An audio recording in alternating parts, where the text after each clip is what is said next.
In 1995, indie director Kevin Smith released his second film, Mallrats. Despite the fact that his first film, Clerks, had been majorly critically acclaimed, Mallrats was an absolute flop, both from critics and from the box office. To quote here from the Holy Bible,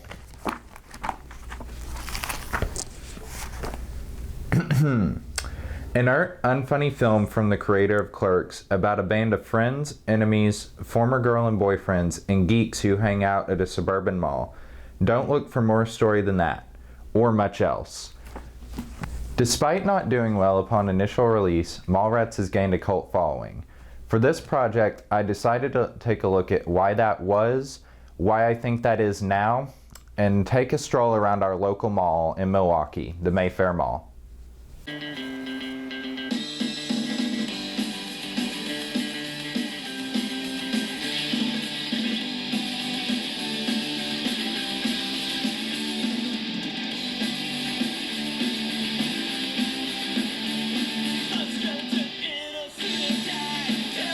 Mallrats, like a lot of 90s movies, is pretty thoroughly a product of the time. Main characters Brody and TS are comic book fans in a time when that was pretty niche. They walk around, like me, in flannels and jeans with t-shirts underneath. And Brody talks about the mall as though it's a holy place that deserves respect. Similarly, the movie's humor is also full of the time's hallmarks. There's a lot of gross out, from the stink palming to the pretty uncomfortable subplot about 15-year-old Trisha doing research about sex. There's also a liberal use of gay and ableist slurs while cheekily supporting these groups in the next second. Much of the movie's referential humor calls back to the 70s, which was at the time in its nostalgia cycle.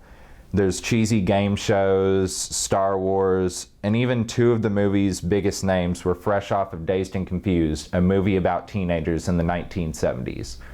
As a small side note, those two actors, Ben Affleck and Joey Lauren Adams, would go on to star in Kevin Smith's next movie, Chasing Amy, a movie whose ending I absolutely despise. That's why it's not on the shelf behind me there.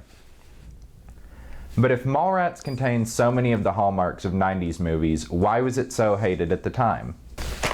In my hands right here, I'm holding my VHS copy of Kevin Smith's first movie, Clerks. Unlike Mallrats, it was an absolute critical hit at the time, largely praised for its realism to the young adult characters and being able to do a lot with a little budget.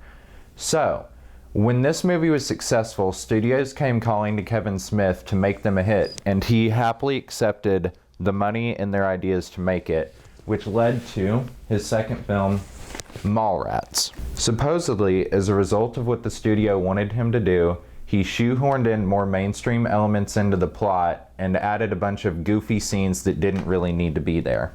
Personally, I don't really think Mallrats is all that different from Clerks. You have a lot of the same plot beats to it. You have the two asshole main characters. You have side antics from Jay and Silent Bob. They've both broken up with their girlfriends. They're both hanging out somewhere and they're not really doing anything. The only thing I would say Mallrats has that's too different from Clerks is that the plot moves more in a straight line. So that's not really that much different to me. You know, like they're pretty similar movies.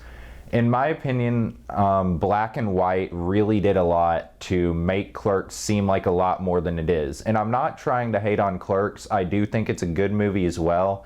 But I think the extent to which it's different than Mallrats is exaggerated. You could also argue that the two main characters in Clerks, one of whom does show up in Mallrats, work off each other a little bit better. But honestly, I don't think that's too much of an issue. They're still both slackers. They're still both assholes. There isn't really, you don't have to be that great of an actor to be able to pull this role off, is what I'm saying. If they're so similar, and Clerks is the critically acclaimed one, why am I talking about Mallrats instead? Well, most of what that comes down to is just that I think it's a better time to watch. In his video, The Power of VHS, YouTuber H Bomber Guy sums up the cult around Mallrats by saying that a big reason why it was reappraised was because it actually came out on VHS. On a big screen, the asshole characters come off as pretentious and unlikable because being in a theater gives it an undue air of importance. However, on a smaller screen, when you're just watching with your asshole idiot friends, it's just a chill, good time. You can appreciate it a lot more because you're some young adults hanging out and doing nothing, and that's what the characters are doing. You kind of just get to appreciate their antics for what they are, just some people goofing around, not having any responsibilities in a mall all day. And that's pretty much why I enjoy Mallrats, because you don't have to take it too seriously. You don't have people pretentiously arguing that Mallrats is some classic movie, which you could argue I'm doing that here, but I'm not really saying you have to love Mallrats or Mallrats is necessarily an underappreciated gem. I'm just saying that I like it and I understand the cult around it.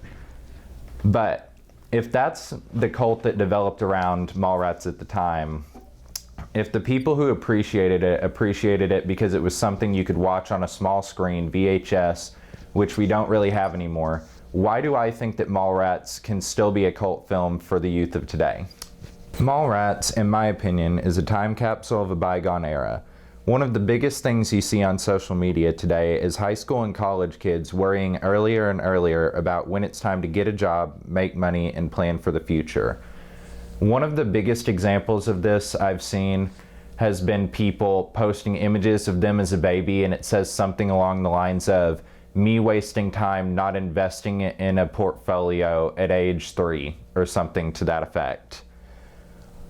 However, despite the anxieties of Gen Z and possibly Gen Alpha, almost none of the characters in Mallrats worry about this sort of thing. And the ones who do are sort of portrayed as villains, or they end up being proven wrong in the end. The cast are just sort of allowed to pal around and cause mischief in their own third space, that being a space we are not required to spend any money or do anything special. You just get to hang out there. As it says on the cover of the movie itself, they're not there to shop, they're not there to work, they're just there. If there's a reason why I think young people today could latch onto Mallrats, it's a bit of a wish fulfillment fantasy. Wouldn't it be fun if you and your friends could just go and hang out in a mall all day without having to worry about working or money or the planet dying or whatever worries you might have? I think so personally, and I used to enjoy doing the very same at my own local mall back home. Unfortunately, most of the fun stores in it have closed today, as has the arcade. There isn't really a lot of food options there, so it's not really much of a third space. And even though the Mayfair Mall that I visited up here is a little bit better, I still wouldn't say it has too much to offer in terms of that. But though that type of communal space doesn't exist in a brick and mortar mall anymore, perhaps something will come along and take its place. It seems to me that there's a bit of a leaning away from the isolation of social media, so maybe the rats of the world will find themselves a new sewer to roll around in. But that's a story for another day. Suzanne, you're all that I wanted of a girl. You're all that I need in the world. I'm your child. Make me blush, drive me wild. Suzanne, you're all that I wanted.